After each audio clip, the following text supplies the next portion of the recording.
বাড়িতে হলে না কেউ করতে পারে না।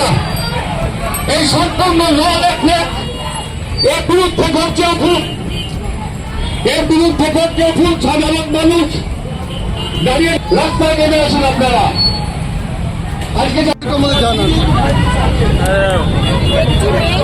আমাদের একজন কলিগ চেস্ট মেডিসিনের ডাক্তার কর্মরত অবস্থায় নিজের ডিউটি রুমে বিভৎসভাবে রেপ ও মার্ডার হয়েছে। এটা একটা ভয়ানক ঘটনা, যেটা আজ পর্যন্ত ভারতে কখনো ঘটেনি, আমরা কখনো শুনিনি। এর প্রতিবাদে এবং এই সব কিছুকে কালপ্রিটদেরকে ধামাচাপা দেওয়ার জন্য সব যে তথ্য লোপাট করার চেষ্টা করা হচ্ছে, তার প্রতিবাদে আজকে আমরা সবাই ডাক্তার এবং জনসাধারণ, আপামর জনসাধারণ, আমরা আজকে রানীগঞ্জের রাস্তায় নেমেছি। আমরা সকাল 10টা থেকে সকাল 8টা থেকে বিকেল 4টে অবধি ওপিডি ধর্মঘট করেছি। এমার্জেন্সি সার্ভিসেস সব জায়গায় চলছে, কোনো এমার্জেন্সি পেশেন্টের কোনো অসুবিধা আমরা হতে দিচ্ছি না। কিন্তু আমরা রুগীদের বলছি আজকে আমাদের সাথে সহযোগিতা করুন, দলে দলে আমাদের সাথে যোগ দিন, যাতে আমরা মেয়েরা আমরা রাত 1টায় 1:30টায় 2টোয় আমি অবস্টেট্রিশিয়ান হিসেবে ডেলিভারি করতে বেরোই, কোনো অজ্ঞানের ডাক্তার অজ্ঞান করতে বেরোয়, প্রতিটা মেয়েকে বাইরে বেরোতে হয়। ইঞ্জিনিয়ার সে রাত্রে বাড়ি ফেরে, অন্য জায়গায় যে চাকরি করে সে বাড়ি ফেরে। শুধু ডাক্তারের কথা নয়, প্রতিটা মেয়ের যেন সুরক্ষিত একটা অবস্থা এই দেশে সৃষ্টি হয়। আমাদের রাজ্য যেমন আগে ছিল মেয়েদের জন্য সুরক্ষিত, তেমনি যেন সুরক্ষিত থাকে, আমরা যেন শান্তিতে রাস্তায় ঘাটে বেরোতে পারি। এই জন্য আজ আমরা সবাই মিলে দলে দলে রাস্তায় নেমেছি।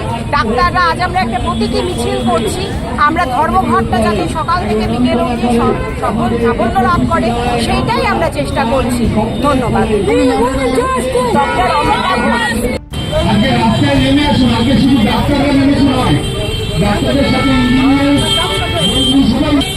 আজকে এই ঘটনা হয়েছে একজন ডাক্তারের সাথে, তার কর্মক্ষেত্রে ব্যাংকের সামনে যারা দাঁড়িয়ে আছেন হতে পারে।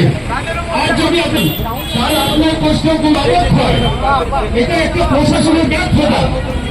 এই প্রতিবাদে সবাই এই নামে বুঝতে হবে যে আমরা যদি আজকে প্রথম না নামি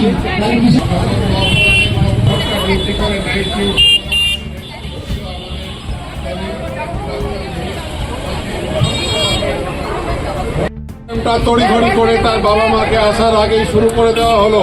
বাবা মাকে 2 ঘন্টা ধরে বডি দেখতে দেওয়া হয়নি। তারপরে তার বাড়িতে ফোন যায় যে এটা সুইসাইড বলে, তার মেয়ে নাকি মারা গেছে।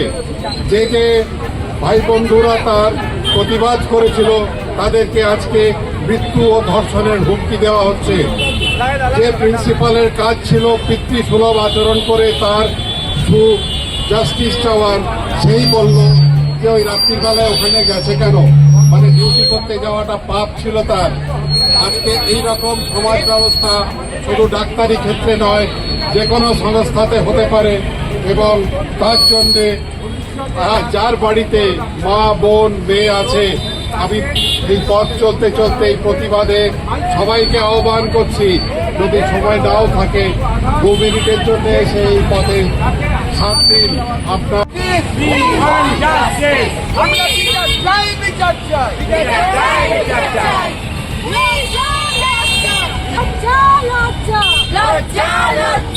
বিচার করো, বিচার করো, বিচার করো, বিচার করো। We want justice, we want justice, we want justice, we want। কিন্তু স্বাধীন ভারতে গত 77 বছরে কোনোদিন কোন মহিলা চিকিৎসককে নিজের কর্মক্ষেত্রে এরকম ভাবে ধর্ষিত হয়ে খুন হয়ে যেতে দেখা যায়নি। এখানে পুলিশ কি করছিল? প্রথমে তারা বাড়ির লোককে জানিয়েছিল যে সে সুইসাইড করেছে। যাই হোক, এর থেকে জল অনেক দূর গড়িয়েছে। আমরা জানি সেই ধনঞ্জয়ের মতো একজনকে সামনে অ্যারেস্ট করিয়ে দেওয়া হয়েছে, কিন্তু প্রকৃত দোষীদের আড়াল করানোর চেষ্টা হচ্ছে। কেন?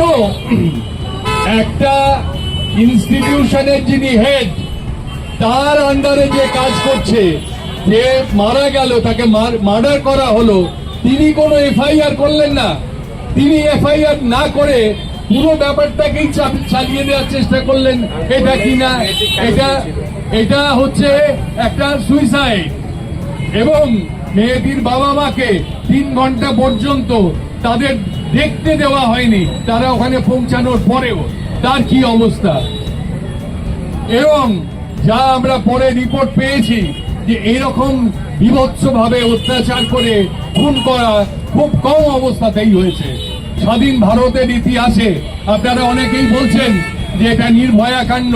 নির্ভয়া কাণ্ড নয়, নির্ভয়া কাণ্ডের মেয়েটি তবু সে রাত্রি 12টার সময় বাসে ছিল, এ নিজের কর্মক্ষেত্রে ছিল, কর্মক্ষেত্রে তাকে এইভাবে খুন হয়ে যেতে হলো, এইভাবে ধর্ষিত হতে হলো। এর থেকে লজ্জার কিছু নেই। আজকে যদি আমরা প্রতিবাদ না করি, আমরা আমাদের ভবিষ্যৎ যারা আছে তাদের কাছে আমাদের লজ্জা রাখবার জায়গা থাকবে না। আমরা এটা মেনে নেব না, মানছি না, মানব না।